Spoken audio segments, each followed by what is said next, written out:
Clear है, 1058 की बात हो जाती है। तो कुल मिलाकर के अगर अपन लोग अनंगपाल सिंह तोमर की बात कर रहे हैं तो यहां पर ये सारा ध्यान रखना अपन लोगों को। तो अनंगपाल सिंह तोमर जो है दिल्ली की स्थापना कर रहा है, बहुत प्राचीन, और प्राचीन की बात करें अपन लोग तो काफी पुराना है आप लोगों का तोमर वंश। लेकिन एमपी में जो दे रखा है बेटा वो कब से दे रखा है आप लोगों को पता है, कब का दे रखा है अपन लोगों को एमपी में, 1394। और ये कब का स्टार्ट है तो आप लोग याद रखना बेटा, मैंने आप लोगों को पहले बता दिया था कि दिल्ली सल्तनत को बेटा थोड़ा सा रिवाइज करना पड़ेगा आप लोग, किसको जो है करना पड़ेगा, दिल्ली सल्तनत। दिल्ली सल्तनत पे अगर आप लोग जाओगे, दिल्ली सल्तनत पे अगर आप लोग जाओगे तो वहां पे कितने वंश देखने को मिलेंगे आप लोगों को, 5 वंश, 5 राजवंश आप लोगों को देखने के मिलेंगे, ठीक है। और अगर उनकी बात कर रहे हैं अपन लोग तो 5 राजवंश कौन कौन से आ जाएंगे, तो देखिए जरा 5 राजवंश कौन कौन से हैं। तो दिल्ली में आप लोग देखोगे सबसे पहले गुलाम वंश की स्थापना हो रही है, गुलाम वंश की स्थापना हो रही है। गुलाम वंश का जो टाइम पीरियड है बेटा वो अपन लोग देखेंगे कब से कब तक है, तो 1206 से कुतुबुद्दीन ऐबक ने स्टार्ट कर दिया, 1290 में खत्म हो गया है बेटा। उसके बाद में कौन सी आ जाती है बेटा आप लोगों का, तो खिलजी डायनेस्टी आ जाती है, खिलजी वंश।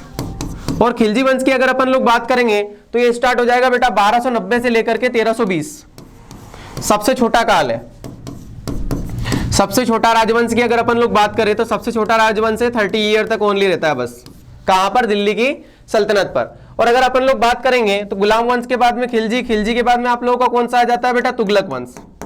तो इस तुगलक वंश के टाइम पर जो है याद रखना बेटा आप लोगों का कौन, तोमर वंश स्थापित हुआ है। इस खिलजी वंश के दौरान ही जो है आप लोग याद रखना बेटा तोमर वंश की स्थापना हो रही है। तोमर वंश की स्थापना कब, क्योंकि 1394 में हो रही है। और 1394 की अगर अपन लोग बात करेंगे तो देखो जरा इसका जो टाइम पीरियड है वो टाइम पीरियड है आप लोगों का 1320 से लेकर के, तो आप लोगों का कौन सा आ जाएगा, 1414। मतलब याद रखना बेटा तुगलक डायनेस्टी, इस सल्तनत काल या दिल्ली सल्तनत की बात करेंगे अपन लोग तो सबसे ज्यादा समय तक अगर राज करने वाला व्यक्ति है या कोई है तो कौन सा आएगा बेटा, तुगलक वंश, तुगलक डायनेस्टी, ठीक है। कितना साल है बेटा, 94 ईयर, 94 मतलब सबसे बड़ा, सबसे ज्यादा समय तक जो है राज किया है तो कौन सा आ जाएगा, तुगलक वंश। और इसी में अगर अपन लोग 1394 की बात करेंगे बेटा तो आप लोग आ जाओगे इसमें कौन, तो इसमें आ जाएगा अलाउद्दीन सिकंदर शाह। अलाउद्दीन सिकंदर शाह के टाइम पर, यहां लिख रहा हूं मैं, अलाउद्दीन सिकंदर शाह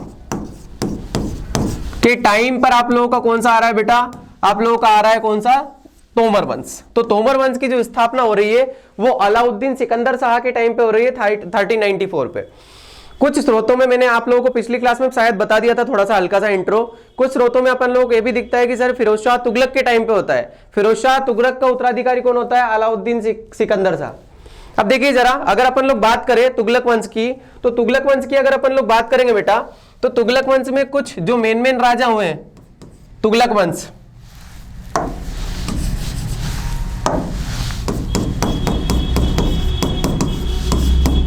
तुगलक वंश के मुख्य राजा आप लोग बात करोगे, देखो जरा टाइम लिमिट देखो 1320 से लेकर के तो 1414 तक की टाइम की बात कर रहे हैं अपन लोग, 1414 के टाइम की बात कर रहे हैं। आप लोग पृष्ठभूमि में बता रहा हूं, केवल और केवल सुनना अच्छे से है ना, कमेंट्स उधर साइड मत करना अभी फिलहाल में, ठीक है। मैं कमेंट्स अभी फिलहाल में नहीं देख रहा हूं, केवल और केवल इधर साइड। फिर जैसे ही मैं आप लोगों को इंट्रो बताऊंगा उसके बाद कमेंट्स देखूंगा, जो आप लोगों के डाउट रहेंगे वो सारे के सारे मैं देख लूंगा उस टाइम पे, ठीक है। तो अगर तुगलक वंश की बात करेंगे बेटा अपन लोग तो कहां से कहां तक, 1320 से लेकर के तो 1414 तक रहा है, ठीक है, 1414 तक रहा है। तो ऑब्वियस सी बात है अगर अपन लोग आगे जाना चाहे, अगर देखना जाना चाहे तो तुगलक वंश के जो संस्थापक है उनका नाम क्या है बेटा, गयासुद्दीन तुगलक, गयासुद्दीन तुगलक।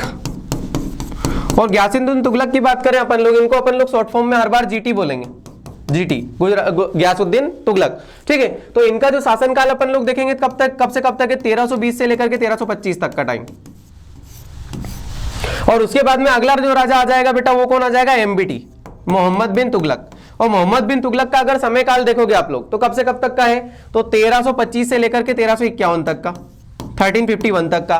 और इसके बाद में इसका चचेरा भाई आ जाता है कौन, फिरोज शाह तुगलक। इसकी बात कर रहे हैं अपन लोग, फिरोज शाह तुगलक की बात।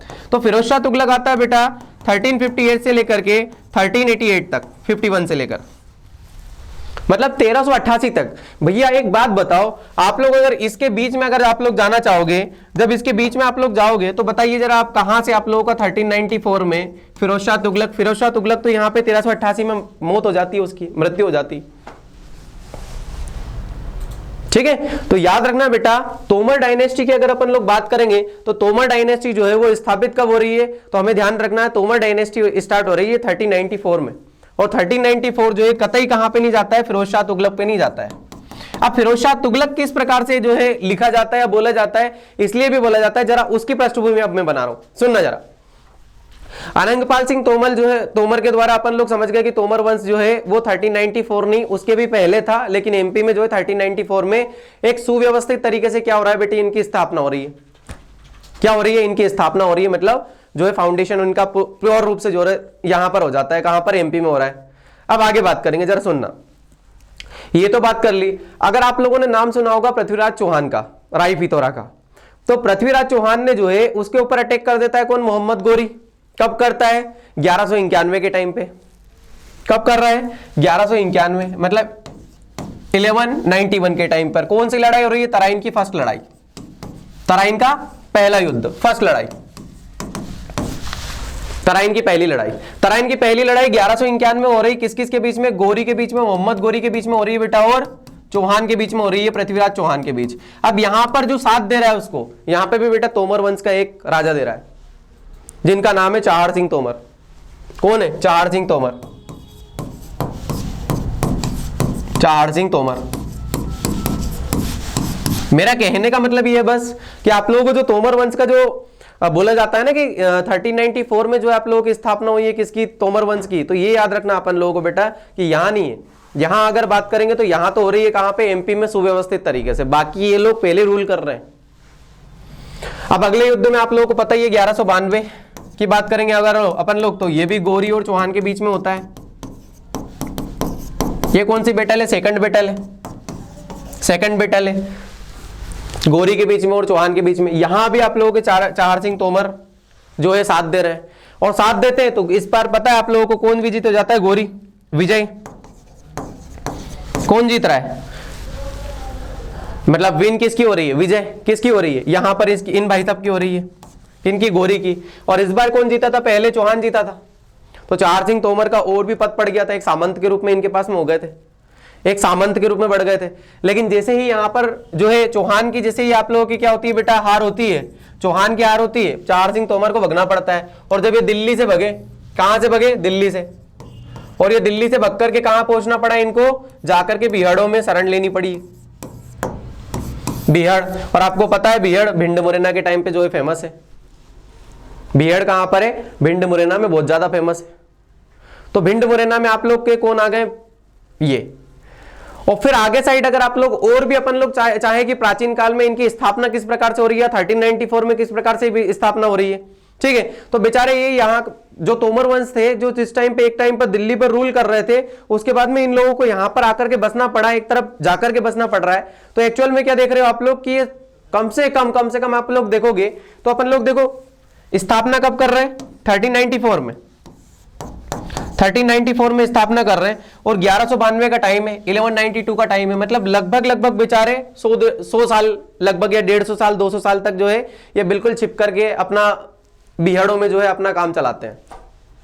क्योंकि बिहाड़ों में आ नहीं सकते कोई भी, बिहाड़ों में तो ऑब्वियस सी बात है, कोई दिल्ली का राजा तो आएगा नहीं, कि कौन जाएगा इस छोटी सी जगह में, इस छोटी सी जगह में नहीं आना चाहता। तो उस चक्कर में क्या हो जाता है कि ये लोग अपना जो है धीरे धीरे करके अस्तित्व को बढ़ाते जाते हैं। अब उन्हीं में से एक व्यक्ति आता है, देखो जरा, फिरोज शाह तुगलक एक लड़ाई लड़ रहा है, एफटी। फिरोज शाह तुगलक जो है बेटा वो एक लड़ाई लड़ रहा है, एफटी, तिरहुत की लड़ाई लड़ रहा है। कब, 1351 में, 1351 में तिरहुत की लड़ाई लड़ रहा है, मतलब तिरहुत का युद्ध लड़ रहा है। और इस तिरहुत के युद्ध में जो इसकी स्थापना करेगा, वीर सिंह देव। वीर सिंह देव कौन है बेटा, इसका संस्थापक, किसका, तोमर वंश का संस्थापक है, तोमर वंश का, तोमर वंश का। उसका नाम क्या है, वीर सिंह, वीर सिंह। अब जरा देखना, समझना जरा, तिरहुत की लड़ाई हो रही है कब, 1351 में, और फिरोज शाह तुगलक का साथ दे रहा है देववर्मा। कौन दे रहा है, देववर्मा। और ये देववर्मा कौन है बेटा, इसी के पिताजी वीर सिंह के पापा, फादर। तो इन्हें बोल दिया जाता है कौन, फिरोज शाह तुगलक ये बोलता है कि भैया आपने मेरा साथ दिया इस तिरहुत की लड़ाई में, ठीक है। तो आप एक काम करिए, ग्वालियर क्षेत्र पर जाकर के क्या कर लीजिए, आप एक कोई ना कोई जो है आप हमारे सामंत के रूप में क्या कर लीजिए, आप जाकर के स्थापना कर लीजिए। लेकिन आप लोग देखोगे कि 1388 में तो ये भाई साहब मर जाते हैं, इनकी मृत्यु हो जाती है 1388 में। तो फिर इनका जो उत्तराधिकारी होता है अलाउद्दीन सिकंदर शाह, वो फिर इनके उत्तराधिकारी या सामंत के रूप में कौन करता है बेटा, आप लोगों का वीर सिंह देव क्या कर रहा है, संस्थापक है किसका, ग्वालियर की तोमर वंश का। मेरे हिसाब से आप लोग समझ में आ गया होगा आप लोगों को, ठीक है। ऐसा भी बोला जाता है, अगर आप लोग बोलेंगे, अगर बीच में और भी चले जाएं अगर अपन लोग, ठीक है, कि इनका मेन स्थान जो था वो कहां पर था, मेन स्थान जो था वो कहां पर था। मुख्य स्थान की अगर अपन लोग बात करें, मुख्य स्थान की बात करें तो आपको पता है ये बिहड़ में आकर के भग के आ जाते हैं कौन, चाहर सिंह तोमर, चाहर सिंह तोमर, ठीक है। तो ये रहना कहां पे स्टार्ट करते हैं स्टार्टिंग में, तो ये रहना स्टार्ट करते हैं बेटा याद रखना मुरैना नामक क्षेत्र में। कहां पर, मुरैना। और मुरैना में एक तहसील है, तहसील का नाम क्या है बेटा, पोरसा। क्या नाम है तहसील का, पोरसा। पोरसा तहसील में एक गांव का नाम है बेटा ऐसा, ऐसा नामक गांव में ये रहते हैं बेटा। यहां से इन लोगों की तोमर वंश की जो है ना एक तरीके से स्थापना के पूरी जड़ें जो रहती है वो यहां से निकलती है। ऐसा नामक जगह, ये याद रखना बस आप, ऐसा नामक स्थान कहां पर है, मुरैना में है। मुरैना में कौन सी तहसील है, पोरसा नामक तहसील।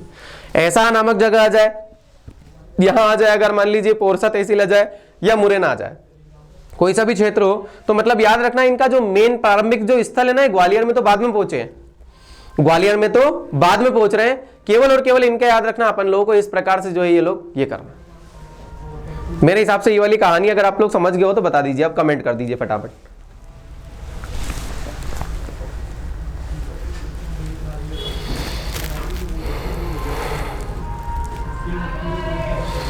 पीडीएफ बेटा भेज दी गई है, और अगर नहीं भेजी होगी तो आज भेज देंगे। कबीर कहाँ है पीडीएफ, पीडीएफ आज डाली है, दीपमाला डाली है ना अपन लोगों ने। शॉर्ट नोट इंग्लिश में भी अवेलेबल करना, आप बिल्कुल होंगे बेटा, है ना, शॉर्ट नोट इंग्लिश में भी आएंगे प्रॉपर, ठीक है। और पहले आप लोगों को दीपमाला में बता दूं बेटा कि एक बात बताइए, चाहे उसको मैं इंग्लिश में यहाँ पे मान लीजिए तोमर लिखा है हिंदी में, ये तोमर हिंदी में लिखा है मान लीजिए कि ये तोमर जो है अपन लोगों ने क्या लिख दिया हिंदी में, तो इसी तोमर को अपन लोग कर देंगे क्या इंग्लिश में। कुछ करना ही नहीं है अपन लोगों, केवल और जैसे मान लीजिए इनमें इंग्लिश में अपन लोग बोलना कैसे पड़ेगा, तोमराज, तोमर डायनेस्टी वगैरह वगैरह, तो बस वहां वंश वंश रहेगा, तो वहां पे ध्यान रख लेंगे अपन लोग। फोकट का 40-45 पेजों में मैं इतनी शानदार आप लोगों को नोट्स दे दूंगा, और उधर साइड फिर ज्यादा हो जाएगा, इसलिए कोशिश करना आप लोग, अगर हो पाता है तो, नहीं तो कोई बात ही नहीं। शॉर्ट में इंग्लिश में भी अवेलेबल करना। गुड आफ्टरनून सर, जय श्री स्वाति, जय श्री महाकाल बेटा। गयासुद्दीन तुगलक, ठीक है। दीपमाला मैं आ चुका है, ठीक है।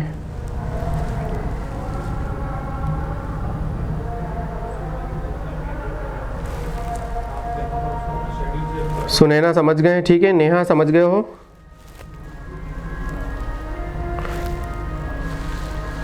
बिल्कुल शिवानी बेटा, इंग्लिश में भी समझाएंगे हम आप लोगों को, ठीक है। लेकिन याद रखिए बेटा कि जो कहानी आप लोगों को याद होगी, तो कहानी, एक बात बताइए मुझे शिवानी, आप लोग इंग्लिश का बोल रहे हो, एक बात बताइए, ये वाली कहानी आप लोगों को समझ में आ रहा है कि नहीं।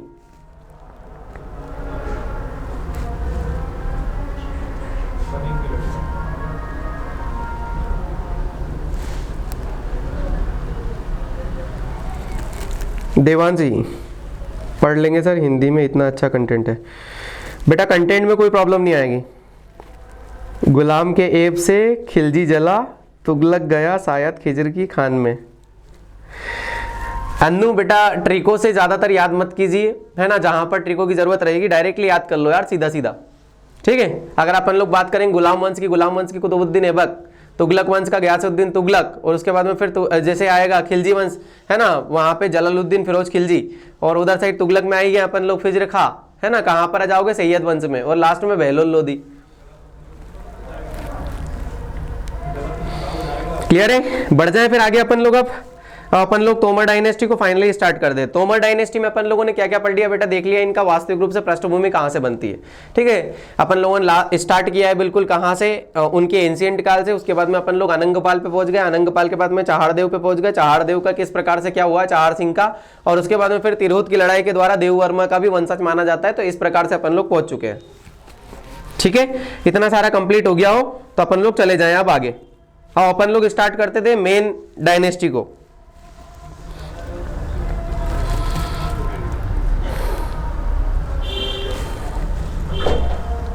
ठीक है, अब आप लोगों को एक चीज और समझा दूं पहले, वो और समझ जाइए पहले। देखिए बेटा, तोमर वंश का और दिल्ली के वंशज का बहुत ज्यादा आपस में रिलेशन रहेगा। किनका? तोमर वंश के राजा एक तरफ आएंगे, तोमर वंश के राजा एक के बाद आते जाएंगे आप लोगों के सामने, और इधर साइड भी दिल्ली के राजा एक के बाद आते जाएंगे। ये अटैक्स आपस में करते रहेंगे। ज्यादातर जो है इनमें बीच में एक आध दो शासक ऐसे आएंगे जो कि बाद में इनके बीच में ऐड होते जाएंगे, लेकिन याद रखना दिल्ली के शासकों के साथ में तोमर वंश की लड़ाई हमेशा चलती रहेगी, हमेशा। ठीक है, तो याद रखना आप लोग दिल्ली में जैसे मान लीजिए अभी तो तुगलक आ रहा है, तुगलक डायनेस्टी आ रही है, तुगलक के बाद में कौन सी आएगी आप लोगों की? सैयद वंश, है ना, सैयद वंश आएगा, और सैयद के बाद में कौन आ जाएगा? लोधी।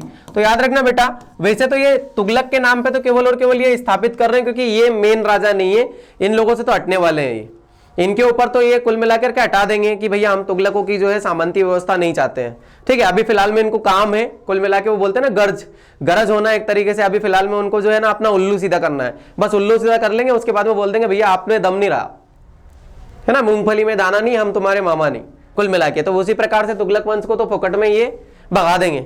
लेकिन बाद में आप लोगों को सैयद वंश और लोधी वंश के राजाओं का याद रखना है बेटा कि सैयद वंश में कौन कौन राजा आते हैं, क्योंकि आप लोग पता है 1398 में चंगेजों का आक्रमण होगा बेटा, चंगेज खा का। ठीक है, और चंगेज खा जो है नासिरुद्दीन महमूद जो राजा रहता है उसके टाइम पे खूब तरीके से लुटाई होगी, यहाँ पे खूब तरीके से लूटेंगे, अच्छी तरीके से, है ना, खूब तरीके से लूट लेंगे अच्छे से दिल्ली को। और जब दिल्ली को लूट लेंगे तो ऑब्वियस सी बात है यहीं से फिर आप लोगों का सैयद वंश के रास्ते साफ हो जाएंगे, सैयद वंश के वहीं से रास्ते साफ हो जाएंगे। तो ये केवल और केवल नाम मात्र के शासक चल रहे हैं अभी फिलहाल में। फिरोज शाह तुगलक खुद भी एक प्रतापी राजा नहीं था, पहले बता दूं आप लोगों को। फिरोज शाह तुगलक केवल और केवल अपने निर्माण कार्य के लिए जाना जाता है, इसीलिए सल्तनत काल का अकबर बोला जाता है उसको। सल्तनत काल का अकबर किसे बोला जाता है? तो फिरोज शाह तुगलक को बोला जाता है, केवल और केवल। ये ध्यान रखना आप लोगों को, सल्तनत काल का फिरोज शाह जो है फिरोज शाह तुगलक। क्लियर है? तो ये केवल और केवल अपन लोगों को ध्यान रखना। लेकिन सैयद वंश के साथ में आप लोगों के तोमर वंश के राजाओं की डिफीट होगी हर बार जो है जाकर के फिर ये लोधी वंश जाएंगे, तो ये लोग भी जाकर के जो तोमर वंश के राजाओं के साथ में उलझेंगे। ठीक है, और सैयद वंश के दो राजाओं का ध्यान रखना अपन लोगों को, सैयद वंश के दो राजाओं का ध्यान रखना है। सैयद वंश में कौन कौन राजा आएंगे तो याद रखना बेटा, खिज्र खा भी अटैक करेगा, और उसके बाद में उसका खुद का बेटा बाद में करेगा, कौन? मुबारक शाह, तो ये भी अटैक करेगा। और बाद में फिर लोधी वंश के तीनों राजा अटैक करेंगे इनके ऊपर, चाहे बहलोल लोधी हो, चाहे सिकंदर लोधी हो, चाहे आप लोगों का इब्राहिम लोधी हो।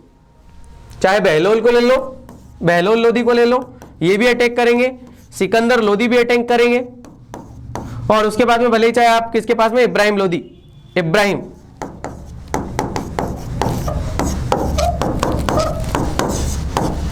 लोधी, ये सब अटैक करेंगे। और तोमर वंश के एक के बाद राजा आते जाएंगे, चाहे वीर सिंह हो, चाहे आप लोगों के उद्धरण देव हो, चाहे वीरम देव हो, है ना, चाहे गणपति देव हो, चाहे आप लोगों के जो है डुंगरेंद्र शासक हो, चाहे कीर्ति सिंह हो, चाहे कल्याणमल हो, चाहे आप लोगों के कौन आ जाए, आप लोगों के क्या नाम है, सबसे फेमस राजा मानसिंह तोमर जी आ जाए। उसके बाद में फिर आप लोग देखोगे तो जो है विक्रमाजीत आ जाए, और विक्रमाजीत के बाद में फिर आप लोगों के जो है लास्ट में जो आ जाएंगे आप लोगों के क्या नाम है उनका, है ना, लास्ट शासक का।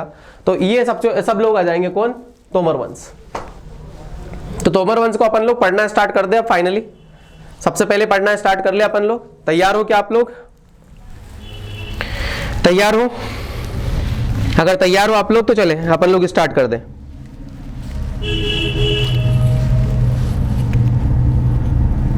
चलिए ठीक है, स्टार्ट कर रहे हैं बेटा। अब हम तोमर वंश को फाइनली स्टार्ट कर रहे हैं आप। चलिए, तोमर वंश का संस्थापक, तोमर वंश का संस्थापक तोमर वंश का संस्थापक कौन है? वीर सिंह, वीर सिंह देव। कौन है? वीर सिंह देव, संस्थापक है वीर सिंह देव। ठीक है, कब स्थापना कर रहा है बेटा? 1394 में। 1394 में स्थापना कर रहा है। किसका सामंत बन करके या किसके आधिपत्य में होकर के, अधीन होकर के? तो वो नाम है बेटा उसका क्या? अलाउद्दीन सिकंदर शाह। अलाउद्दीन सिकंदर शाह। ठीक है, गलती से भी मत लगा लेना, गलती से भी बिल्कुल भी मत लगा लेना। कौन? फिरोज शाह तुगलक। क्योंकि फिरोज शाह तुगलक की अगर अपन लोग बात करेंगे, एएफटी की बात करेंगे फिरोज शाह तुगलक की, तो फिरोज शाह तुगलक जो है किसके अधीन होकर के जो है राज कर रहा है? तो हमें पता है उसका नाम क्या है आप लोगों का? देववर्मा। देववर्मा जो है याद रखना बेटा, लेकिन देववर्मा जो है वो क्या नहीं कर रहे हैं? यहां पर आकर के तोमर वंश की स्थापना ही नहीं कर रहे हैं। तो कुल मिला के इनका बेटा जो है वो कौन है? वीर सिंह देव। वीर सिंह देव, क्लियर है? अब देखिए, वैसे ही अभी फिलहाल में तो कोई ज्यादा राजा कोई अटैक करेगा नहीं, क्योंकि अभी मंगोल आक्रमणकारी आए नहीं है, मतलब सॉरी आप लोगों के चंगेज खां वगैरह आए नहीं है बाद में। तो अभी फिलहाल में तो इसके ऊपर तो अटैक करेंगे ही नहीं, है ना। तो ये केवल और केवल इसका काल तो केवल और केवल नॉर्मल निकलता जाता है, बस कि नॉर्मल है ना। तो ये बेटा एक खुद विद्वान है, और अगर विद्वान होते हुए बेटा ये क्या करेगा? रचनाएं करेगा। तो इसकी खुद की रचनाएं कौन कौन सी याद रखना आप लोगों को।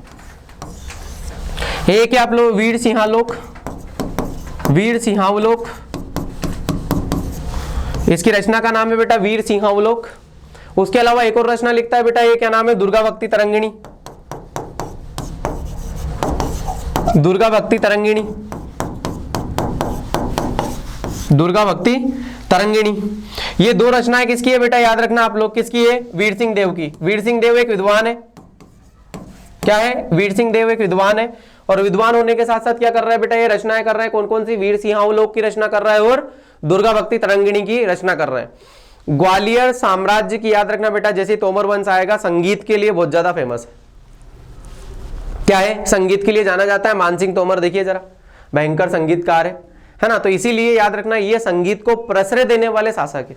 अगर अपन लोगों को एक नोट पॉइंट बनाना है तो याद रखना बेटा, इसके टाइम पे रचनाएं तो होगी, रचनाएं तो आप लोगों को बहुत सारी पढ़नी पड़ेगी। प्लस यहाँ का जो है काल जो है एक तरीके से संगीत का वैभव का काल है, संगीत का वैभव का काल है बेटा। यहाँ पर संगीत की स्थापना बहुत ज्यादा, और आप लोगों को पता ही है भाई, देखा होगा आप लोगों ने ध्रुपद गायन वगैरह जितने भी है, राग दरबारी, राग कनारा, बहुत सारी चीजें आती है। सारे के सारे कहाँ से आते हैं? तो यहीं से आते हैं। ठीक है, तो ग्वालियर घराना बोला जाता था इसको, पहले क्या बोला जाता था? ग्वालियर घराना। और अभी टाइम पे भी अपन लोग देखते ही हैं ग्वालियर घराना ही बोलते हैं इनको, ग्वालियर घराना। तो ग्वालियर घराना जो है संगीत वंगीत के लिए जाना जाता है। तो उसी प्रकार से इनके टाइम पर एक व्यक्ति आया था, इनका दरबारी आया था, एक दरबारी आया था जिसका नाम था दामोदर भट्ट। कौन आया था? दामोदर भट्ट। और दामोदर भट्ट ने जो है बेटा संगीत दर्पण की रचना की है। किसकी रचना की है? संगीत दर्पण, संगीत दर्पण की रचना की है। इसके टाइम पर कौन आया था बेटा? एक स्कॉलर आया था। स्कॉलर का नाम क्या है बेटा? याद रखना आप लोग, दामोदर भट्ट नाम है। दामोदर भट्ट ने जो है संगीत दर्पण की रचना की है, बहुत ज्यादा आईएमपी है। खुद ने भी दो रचनाएं की, याद रखना बेटा, वीर सिंहावलोक और दुर्गा भक्ति तरंगिणी। क्या है? याद रखना, फिरोज शाह तुगलक के साथ में देववर्मा था। देववर्मा ने जो है जब फिरोज शाह तुगलक से जब परमिशन लेता है कि भाई हम लोग भी ग्वालियर में जो है कोई ना कोई शासन स्टार्ट करना चाहते हैं, तो उसके पुत्र से वो जो है पिता जो है उसके पुत्र से बोलता है वीर सिंह देव से कि भैया ग्वालियर में कोई ना कोई से वंश की स्थापना करो। तोमर वंश की स्थापना हो जाती है, और वो स्थापना कर देता है तोमर वंश की 1394 में। किसके संरक्षण में? क्योंकि तब तक फिरोज शाह तुगलक मर जाता है अलाउद्दीन सिकंदर शाह के नेतृत्व में। कहानी क्लियर है? वीर सिंह देव खत्म। वीर सिंह देव को केवल इतना पढ़ना था, केवल रचना याद रखना बेटा, रचनाओं के लिए ज्यादा फेमस है, रचनाएं बहुत ज्यादा फेमस है। कौन कौन सी? वीर सिंहावलोक और कौन सी आप लोगों की? दुर्गा भक्ति तरंगिणी। ठीक है, दुर्गा भक्ति तरंगिणी। और प्लस आप लोगों को ध्यान रखना है इसमें कौन सा दरबारी आया था? कौन आया था? दामोदर भट्ट आया था, जिसने संगीत दर्पण की रचना की है। क्लियर है? बढ़ जाए आगे, बढ़ जाए आगे।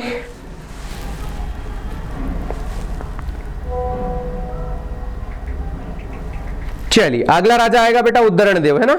उद्धरण देव नाम मात्र का राजा है, लेकिन फिर भी पढ़ना तो पड़ेगा। अगला राजा आएगा आप लोगों का उद्धरण देव। उद्धरण देव, ठीक है, उद्धरण देव। उद्धरण देव के टाइम पर बेटा एक गंगोला ताल शिलालेख मिलता है, गंगोला ताल शिलालेख।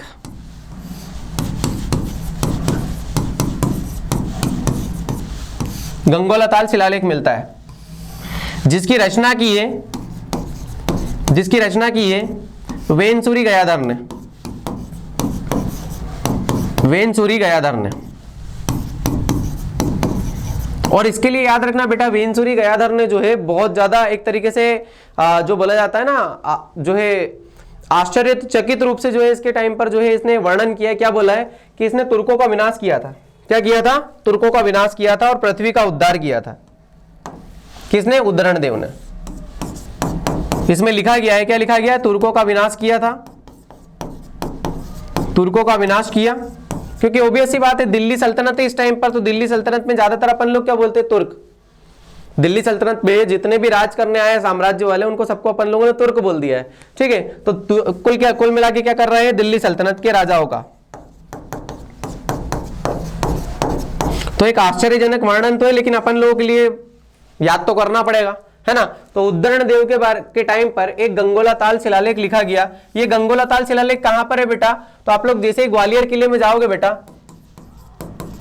ग्वालियर किले में, तो ग्वालियर किले में अगर आप लोग जाओगे तो वहां पे एक गंगोला ताल भी मिलेगा आप लोगों को। एक तालाब छोटा सा है, गंगोला तालाब, है ना। गंगोला तालाब एक पश्चिम साइड, मतलब दाईं ओर जाओगे आप लोग, जैसे ही जाओगे अपन लोग इंटर होंगे उसमें, तो आप लोगों को एक तड़ाक में मिल जाएगा वहां पे गंगोला ताल, गंगोला ताल, ठीक है। ऐसा भी बोला जाता है कई जगहों पे किंवदंती ऐसा भी है कि वीर सिंह देव जब मर जाता है तो उसके जो है श्राद्ध बनाने के लिए जाता है, तो गंगोला ताल जो है वहां पर जाकर के जो है नहाता है, कुछ ना कुछ करता है।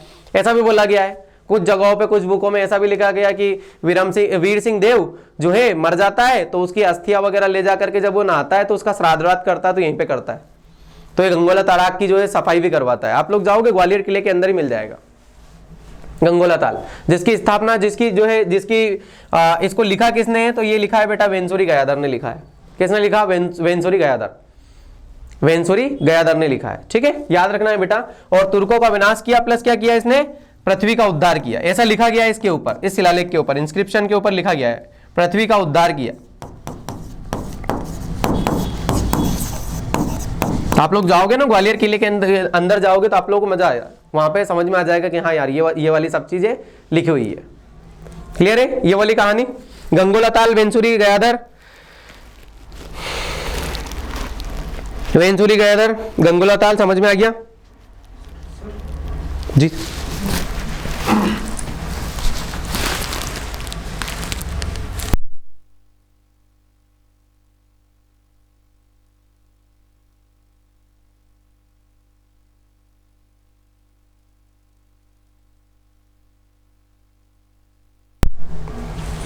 अच्छा सुनिए, एक इंस्ट्रक्शन सुन लीजिए। आप लोग जैसे ही वहां पे जाओगे ना अपनी एप्लीकेशन के ऊपर, तो वहां पे सारी पीडीएफ्स के नाम से डले हुए हैं बेटा, वहां पर है ना, फोल्डर में डले हुए हैं कि हिस्ट्री पीडीएफ, एमपीजी के पीडीएफ, साइंस पीडीएफ वगैरह सारी चीजें डली हुई है। आप लोग जाइए तो पॉलिटी पीडीएफ वगैरह सारी डली हुई है, ठीक है। जिनको नहीं मिली है तो वो लोग जाकर के देख लीजिए, उसमें मिल जाएगी सारी। क्लियर है कि सबको? जिन लोगों को ऐसा लग रहा है कि सर पीडीएफ नहीं मिल रही है, मिल जाएगी उस पर जाकर के।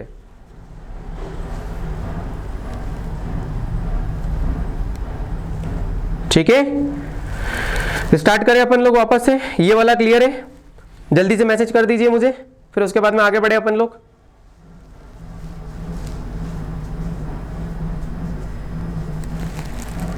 वीरमदेव को पढ़ना है अब अपन लोग, ठीक है नेहा? ठीक है दीपमाला, मजा आ रहा ना पढ़ने में? कहानी रिलेट करते जाओ बस, जितना ज्यादा कहानी रिलेट करोगे मजा आएगा, जितना ज्यादा कहानी को रिलेट करोगे।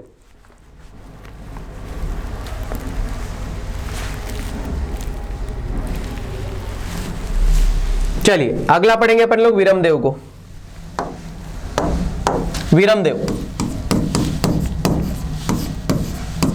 वीरमदेव, वीरमदेव।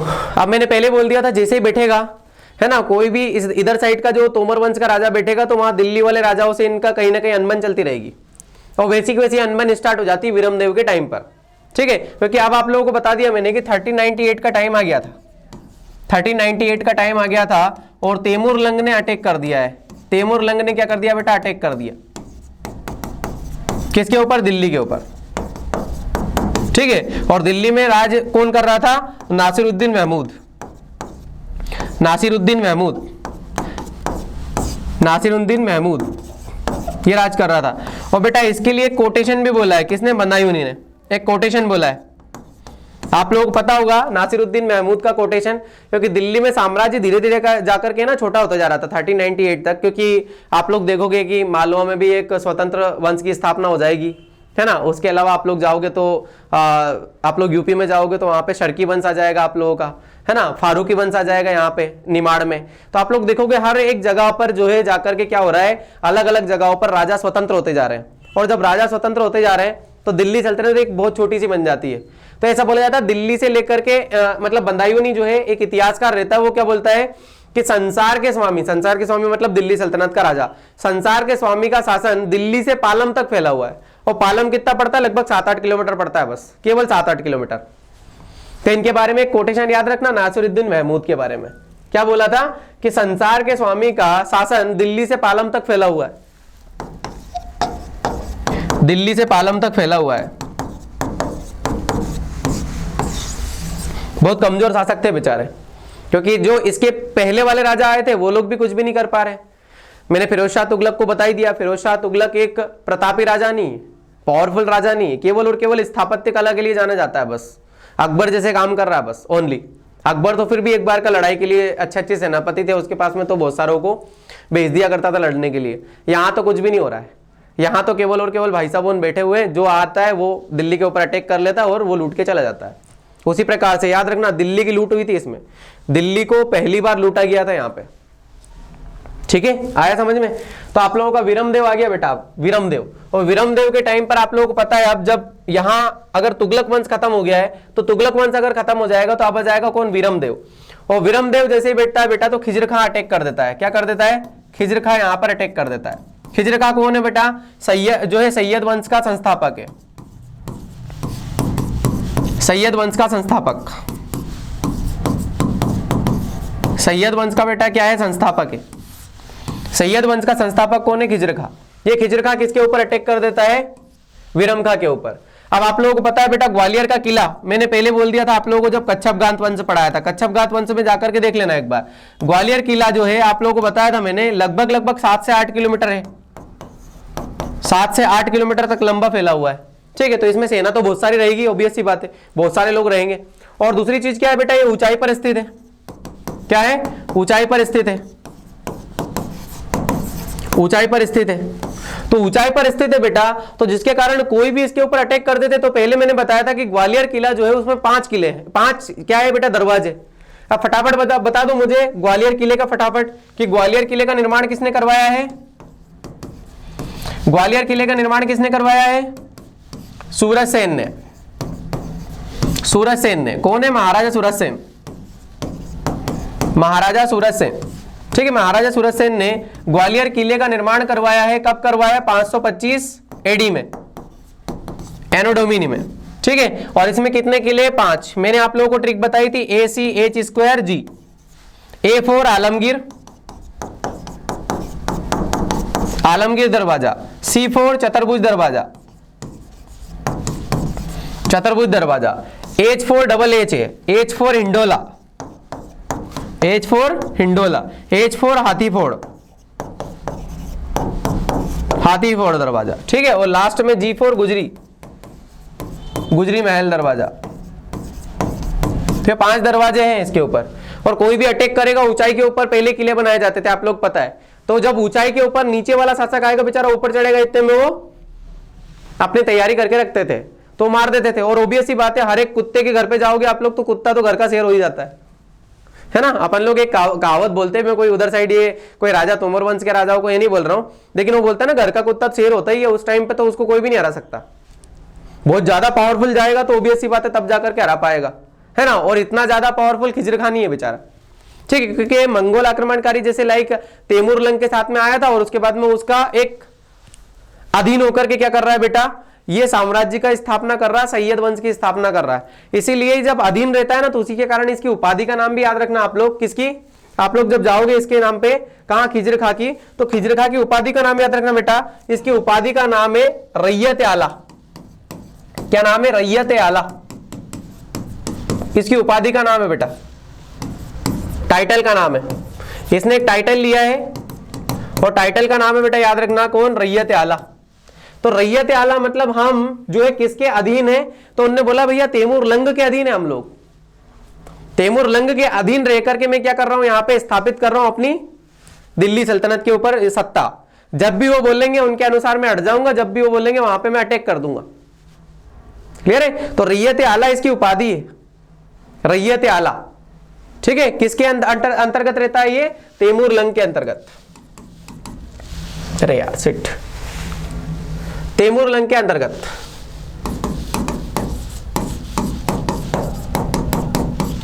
तैमूर लंग है ना, सॉरी तैमूर लंग। क्लियर है? ये कहानी क्लियर हो गई। तो जैसे ये अटैक करता है बेटा तो ये होता है क्या, खिजर खां जब वीरमदेव के ऊपर अटैक करता है तो असफल होता है। क्या हो जाता है? असफल हो जाता है। लेकिन मालवा में एक और अटैक होता है इसके ऊपर। मालवा में, मालवा का राजा इस टाइम पे कौन है? मांडू के ऊपर। मालवा में कहां पर? मांडू। और मांडू में आप लोग जाओगे तो बेटा होशंग शाह का मकबरा मिलेगा आप लोग, होशंग शाह। तो होशंग शाह जो है, होशंग शाह अपन लोग बोल लो इसको, होशंग शाह। मालवा का राजा होशंग शाह। होशंग शाह जो है ये अटैक कर देता है। किसके ऊपर अटैक कर रहा है? वीरमदेव के ऊपर। और वीरमदेव के ऊपर अटैक करके जब बाहर, ये ग्वालियर किले के बाहर जब लड़ते रहते हैं तो ये बोला जाता है कि ये अटैक करके जो है हरा देता है किसको? वीरमदेव को, और मार देता है। लेकिन ग्वालियर के किले पर राज नहीं कर पाता है, मतलब जो है उस पर आधिपत्य नहीं कर पाता है। ठीक है, तो जो है आप लोगों का होशंग शाह जो है वो किसको मार डालता है? मार डालता है वीरमदेव को। वीरमदेव को मार डालता है बेटा। ठीक है, और ये होशंग शाह ने यहां आकर के बहुत बड़ी गलती कर दी है। किसने आकर के बहुत बड़ी गलती कर दी है? अब होशंग जो है आप लोगों का वीरमदेव का जो पौत्र होगा वो पौत्र जाकर के इसको निपटाएगा, इसके ऊपर अटैक कर देगा। अभी याद रखना बेटा, ग्वालियर में, ग्वालियर के किले के ऊपर अटैक कर रहे हैं कौन? चाहे खिजर खां ने अटैक किया हो पहली बार, या फिर कौन अटैक कर रहा है आप लोग? होशंग शाह। ये अटैक कर रहे हैं। बाद में आप लोगों को कौन आएगा? इसका पौत्र आएगा। ठीक है, इसका पौत्र आएगा और वो जाकर के इसको क्या कर देगा? हरा देगा। डुगरेंद्र सिंह, डुंगर सिंह नाम आएगा, बहुत खतरनाक वाला व्यक्ति होगा। अब इसका पौत्र जो है, इसका बेटा बैठेगा कौन? गणपति सिंह। तो गणपति सिंह को पढ़ लेते अपन लोग। ठीक है, वीरमदेव के लिए, वीरमदेव के बारे में बेटा कुछ चीजें आईएमपी है, लेकिन वो पढ़ लेते अपन लोग, कौन कौन आया था इसके टाइम पे, क्या क्या हुआ है। ठीक है, मेन चीजें ये समझ में आ गई कहानी।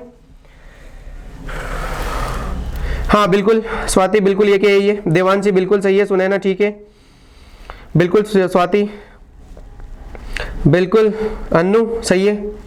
ये वाली कहानी समझ में आ गई आप लोगों को अटैक की, क्या क्या अटैक हुआ है? अगर समझ में आ गया हो तो अपन लोग आगे बढ़ जाएं, बढ़ जाएं आगे।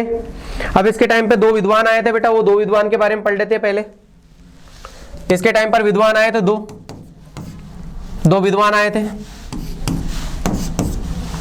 पद्मगुप्त आया था इनके टाइम पे, पद्मगुप्त आया था इनके टाइम पे, जिनने यशोधर चरित्र लिखा है। यशोधर चरित्र लिखा है।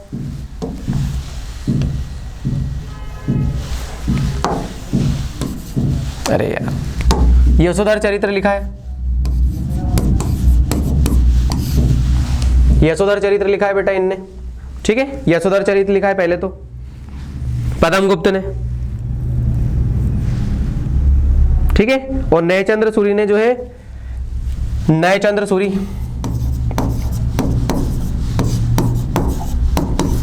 एक और आएंगे नयचंद्र सूरी,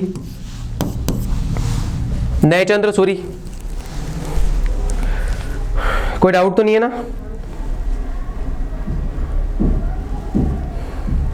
ठीक है, नयचंद्र सूरी,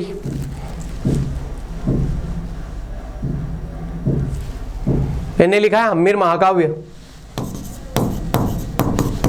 हम्मीर महाकाव्य। हम्मीर महाकाव्य। पद्मगुप्त ने क्या लिखा है? यशोधर चरित्र। ठीक है, इनका नाम पद्मनाभ भी मिलेगा, पद्मनाभ। पद्मनाभ बहुत ज्यादा आईएमपी बेटा, ये बहुत ज्यादा आईएमपी पद्मनाभ। नयचंद्र सूरी ने हम्मीर महाकाव्य। ठीक है, अब आगे पॉइंट देखो जरा, सबसे आईएमपी पॉइंट। अगर आप लोग जाओगे तो मेन बेटा इनले भले ग्वालियर पे आ गए ये लोग, कहां पे आ गए? मेन जगह तो ग्वालियर पे आ गए भले ही ये, लेकिन याद रखना आप लोगों को, ग्वालियर में तो मेन जगह पे आ गए ये लोग, लेकिन हम लोगों को ये ध्यान रखना है कि ग्वालियर से पहले इनका याद ना आप लोगों को, ऐसा नामक जगह पे थे। कहां पर थे? ऐसा नामक जगह से आए ये लोग। इनकी उत्पत्ति जो है वो ऐसा नामक जगह है, जो कि कहां पे पड़ता है बेटा? मुरैना में। तो मुरैना में इन लोगों की एक देवी है, ठीक है, जिनका नाम है अंबिका देवी। क्या नाम है? अंबिका देवी। अंबिका देवी, ठीक है। तो अंबिका देवी का मंदिर तो पहले बना हुआ है, लेकिन इसमें बेटा सभा मंडल की स्थापना करी थी इसने, सभा मंडप बनाया था इनने। कौन सा बनाया था? सभा मंडप। सभा मंडप का निर्माण करवाया था। बहुत ज्यादा आईएमपी बेटा पॉइंट याद रखना है। सभा मंडप का निर्माण, सभा मंडप का निर्माण कौन करवा रहा है? ये मतलब कुल मिला के मंदिर है तो वहां पे बैठने के लिए सभा मंडप। ठीक, ये मंदिर हो गया। वो मंदिर कौन सा है? अभी अंबिका देवी का मंदिर। तो वहां पे सभा मंडप का निर्माण करवा रहा है कौन? करवा रहा है विरम सिंह या विरम देव। क्लियर है? समझ में आया?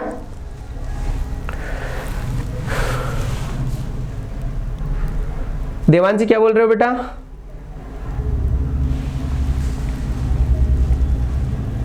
देवांशी और स्वाति क्या समझ में नहीं आया बेटा?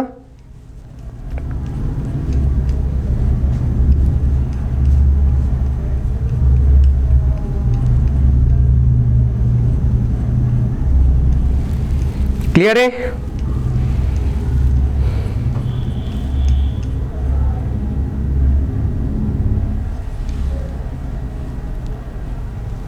स्वाति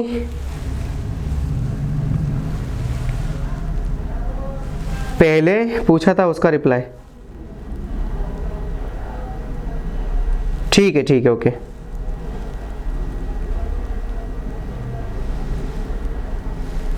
आ गया है बाकी समझ में। बोलो बोलो।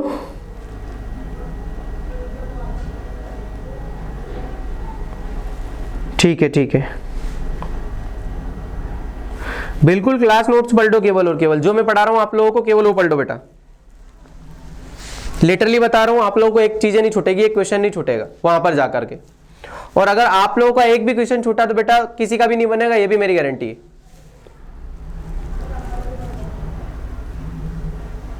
शिवानी क्लियर है बेटा? आप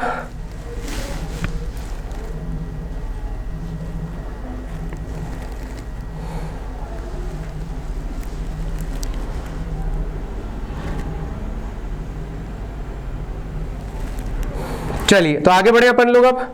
अब गणपति जी को पढ़ना अपन लोगों को, गणपति देव को।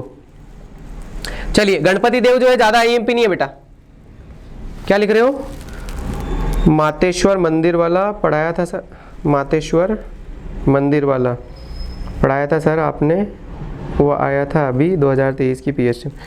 बिल्कुल बेटा, सारे के सारी चीज़ें जो भी पढ़ाऊंगा मैं, सारी चीज़ें आएगी। ठीक है, देखिए एक्चुअल में सही बात बताऊँ ना, लिटरली बता रहा हूँ, पीएससी का पेपर अगर मान लो दिख गया, ठीक है, सुनना जरा, मान लीजिए मुझे 2023 का पेपर मिल गया है ना, 2023 का पेपर अगर मुझे मिल गया और 2023 के पेपर के अकॉर्डिंग मान लीजिए मैंने पढ़ा भी लिया आप लोगों को और बता भी दिया कि नहीं यार ये तो आ गया।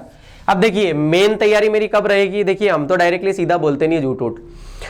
अब तैयारी कब है? जब 2024 में मेरा बनेगा। क्या बनेगा? 2024 में।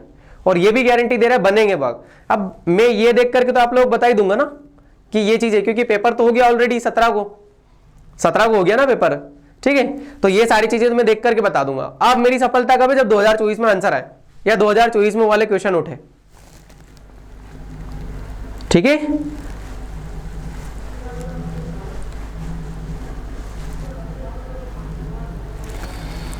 क्लियर स्वाति?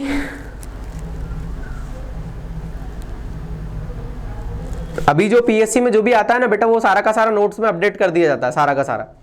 लेकिन तब जब आप लोग पहले मटेरियल को लिख दिया आप लोगों ने और उसके बाद में अगर आ रहा तो वास्तविक रूप से आपकी सफलता है, उसके पहले कोई सफलता नहीं है ना, उसके बाद में सॉरी, क्योंकि आप लोग तो पीएससी तो पहले दे दिया ना 17 तारीख को, 17 तारीख को हमने पीएससी दे दिया और उसके बाद में अगर हमने अपडेट कर दिया, अगले दिन अपडेट कर दिया नोट्स, तो उसका मतलब नहीं होता है। आज आपके पास में ये क्लास हमेशा रहेगी और आप लोग ये पढ़ोगे और उसके बाद में जब आप लोग एग्जाम दे के आओगे तब आप लोगों को जब क्वेश्चंस आएंगे तो मेरी सफलता है, नहीं तो कोई सफलता नहीं है। और मेरे ऊपर भाई जो है, जो भी लोग हैं आप लोग इंग्लिश मीडियम वाले हो, हिंदी मीडियम वाले हो, सारे के सारे ट्रस्ट करके चलना बेटा, ठीक है, कभी धोखा नहीं देंगे बिल्कुल भी, सारा का सारा पढ़ाएंगे, क्लियर ज्यादा पढ़ाएंगे और उल्टा कम नहीं पढ़ाएंगे। और आप लोग देख लीजिए, कल इसका एग्जाम्पल है, ज्वलंत एग्जाम्पल है। कल मैंने आप लोगों को पूरी पीडीएफ रीड आउट करवाई, सारा का सारा अपन लोगों ने मेंस के अकॉर्डिंग भी कर लिया। थोड़ा मेंस में कुछ चीजें ज्यादा डिटेल में पढ़ना पड़ेगी अपन लोग, नो डाउट, लेकिन आप लोगों को छोटे मोटे क्वेश्चन बन जाएंगे।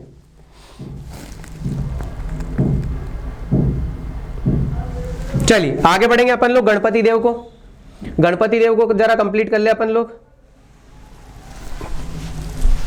अब इनका पुत्र जो है वीरमदेव का पुत्र आ जाएगा बेटा, ठीक है।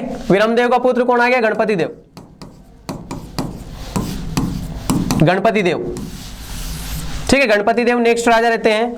अब इनके बारे में जो है बेटा एक बहुत ज्यादा आश्चर्यचकित वर्णन किया गया है। वर्णन ये किया गया है कि इनके सामने जो है जब ये बैठे थे तब कोई भी तुर्क का कोई भी आक्रमण नहीं हुआ था, कोई भी तुर्क का आक्रमण नहीं हुआ था। लेकिन एक शिलालेख के अनुसार यह भी पता चलता है कि यार यहां पर जो है किसने, खिजर खान ने वापस अटैक किया था, ऐसा बोला जाता है। ये अपन लोग मान भी सकते हैं साक्ष्यों के अकॉर्डिंग, नहीं भी मान सकते हैं, लेकिन याद रखना बेटा यहां पर अगर पूछ लिया जाए कि खिजर खां का क्या अटैक हुआ है तो हुआ है, ठीक है, एक साक्ष्य के अकॉर्डिंग। और एक साक्ष्य के अकॉर्डिंग क्या पता चलता है अपन लोगों को कि जो है गणपति देव के टाइम पर कोई अटैक नहीं हुआ है। और ऐसा रोहतासगढ़ नामक जो है, रोहतासगढ़ नामक एक शिलालेख मिलता है बेटा, शिलालेख मिलता है। और शिलालेख की जो है रचना की है मित्रसेन ने, वो याद रखना अपन लोगों को। गणपति देव के टाइम पर रोहतासगढ़ नामक एक शिलालेख की रचना हुई है मित्रसेन में।